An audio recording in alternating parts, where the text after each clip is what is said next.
মুখে রুচি নেই, কিছু খেতে ইচ্ছা করছে না, তাহলে এটা বানিয়ে নিতে পারো। প্রথমে সরিষার তেল দিয়ে তার মধ্যে একটু জিরে ফোড়ন দিয়ে দিতে হবে, তারপরে পেঁয়াজগুলো দিয়ে দিতে হবে। পেঁয়াজগুলো দেখতেই পাচ্ছ কীভাবে বড় বড় করে কেটে নিয়েছি।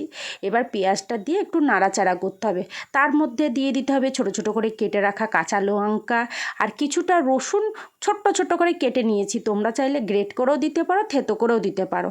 দিয়ে নাড়াচাড়া করতে হবে। এবার ওর মধ্যে লবণ দিয়ে দিতে হবে স্বাদ মতন, সামান্য একটু হলুদ আর স্বাদ মতন চিনি দিয়ে দিতে হবে। পেঁয়াজটা যখন একটু নরম হয়ে আসবে তখন বেশ খানিকটা টক দই ফেটানো দিয়ে দিতে হবে। ব্যাস, পেঁয়াজের পেঁয়াজ আরাম তৈরি। আর খেতে এটা রুটি দিয়ে বলো, পরোটা দিয়ে বলো, খেতে দুর্দান্ত লাগে, মুখে রুচি চলে আসে একদম। তো একবার হলেও বানিয়ে দেখো রুটি খাওয়ার সময়। যদি ভালো লাগে তাহলে আমাকে অবশ্যই জানাতে যেন ভুলো না। আর নামানোর আগে একটু ধনেপাতা ছড়িয়ে দিয়েছিলাম। এই দিয়েই রাতেকার ডিনারটা খুব সুন্দরভাবে করে নিলাম। তোমরাও তৈরি করো, আর কেমন হলো না হলো অবশ্যই আমাকে জানিও। তো দেখা হচ্ছে অন্য কোনো ভিডিওতে। টাটা।